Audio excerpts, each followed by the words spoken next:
By the winter of 1944, the war in Europe was collapsing inward on itself. The German front lines were retreating from France, Belgium, and the western edges of the Reich. And with that retreat came something the Nazi state had never seriously planned for at scale: capture. Entire units surrendered. Supply personnel were abandoned. Clerks, nurses, radio operators, anti-aircraft auxiliaries, and teenage girls pressed into service through the Reichsarbeitsdienst and Luftwaffenhelferinnen were suddenly prisoners of an enemy they had been warned to fear above all others. For many German women taken prisoner by American forces in late 1944 and early 1945, the first shock was not the capture itself. It was the silence afterward. No beatings, no screaming, no immediate revenge. Just shouted instructions in English, confusion, and then movement, long, exhausting movement away from the front. They were marched to temporary holding areas first. These were not camps in the sense most people imagine.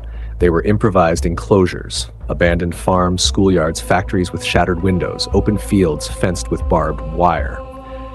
In France and Belgium, U.S. Army military government units and POW processing teams worked under immense pressure.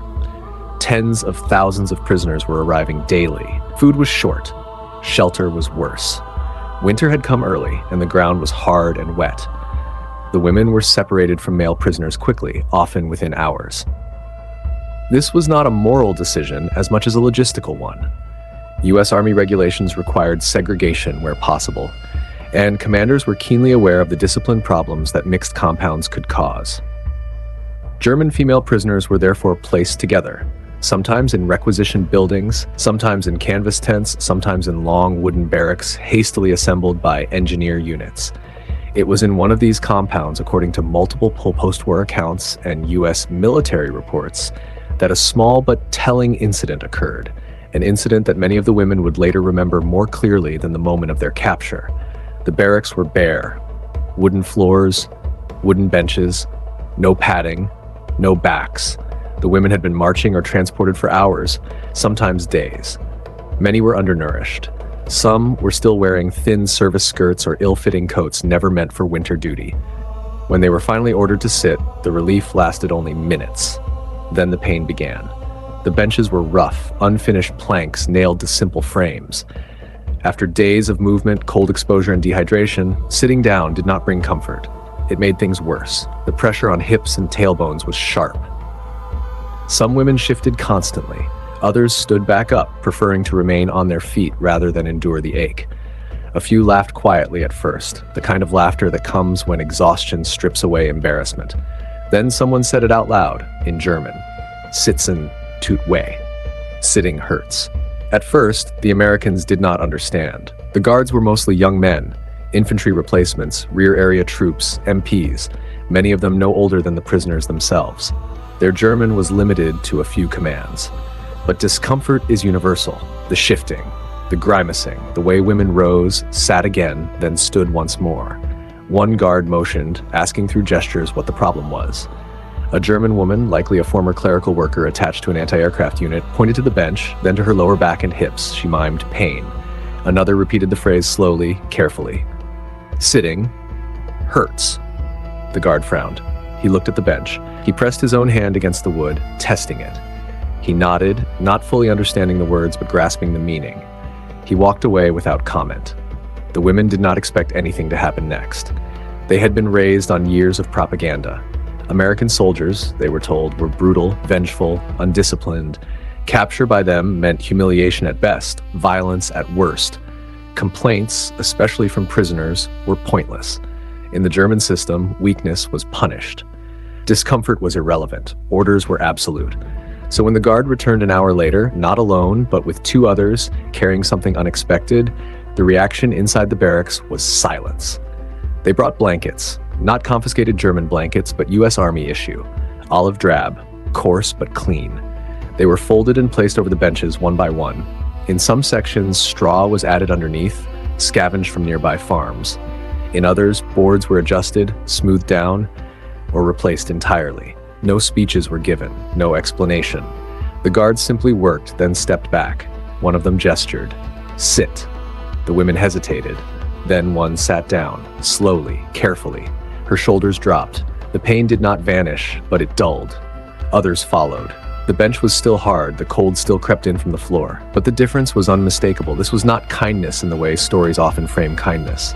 It was practical, quiet, almost bureaucratic. But for the prisoners, it shattered expectations more completely than any grand gesture could have.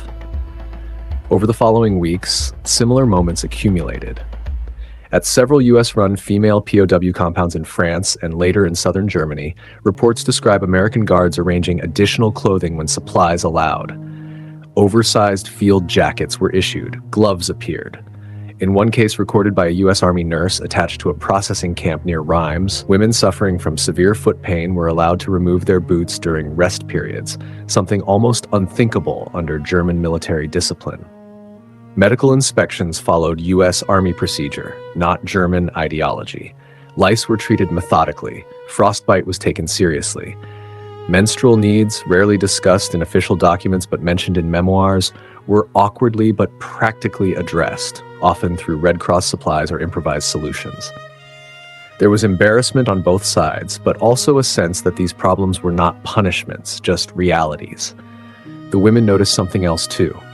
The Americans did not shout unless necessary. Orders were given clearly. Discipline was enforced, but it was consistent. When rules were broken, consequences followed, but they were predictable. There were no arbitrary beatings, no collective punishments for individual infractions. For many German female POWs, this was their first sustained exposure to authority that did not rely on fear alone. That did not mean captivity was easy. Food was basic. Canned rations, soup, bread when available. Hunger was constant. News from home was non-existent. Many did not know whether their families were alive. Air raids continued to rumble in the distance. The war was still very much present, but the small details mattered. The bench that no longer hurt as much. The blanket that smelled faintly of soap and canvas instead of smoke. The guard who shrugged when thanked as if the entire situation were unremarkable. By early 1945, as the US Army pushed deeper into Germany, female POW numbers increased. Some camps became more permanent. Others were temporary holding areas before transport to larger facilities. The system was imperfect and often overwhelmed, but the guiding principles remained. The Geneva Convention was not an abstract document to the US Army. It was training, doctrine, paperwork, inspections. Officers were held accountable for compliance. Abuse was investigated, not always perfectly, but often enough to create a culture where unnecessary cruelty was discouraged rather than rewarded. For the women, the realization came slowly and unevenly. They were not being starved on purpose. They were not being humiliated for sport. They were not invisible. Years later, some would struggle to reconcile this experience with what they had been taught. A few spoke of guilt. Guilt at being treated decently, while the regime they had served committed atrocities elsewhere. Others spoke of confusion. A smaller number spoke of gratitude, though even that word felt dangerous in post-war Germany. But nearly all remembered the same types of moments: the day the benches were fixed, the day the blankets arrived. The quiet acknowledgement that suffering was not required to prove defeat.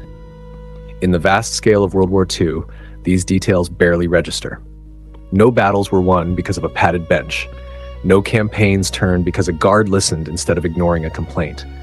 History rarely pauses for such things. And yet, for the women who sat down and felt less pain than they expected, the war shifted slightly in that moment. The enemy became human. Authority became something other than terror. Survival no longer depended solely on endurance, but on adaptation to a world that did not behave the way they had been warned it would.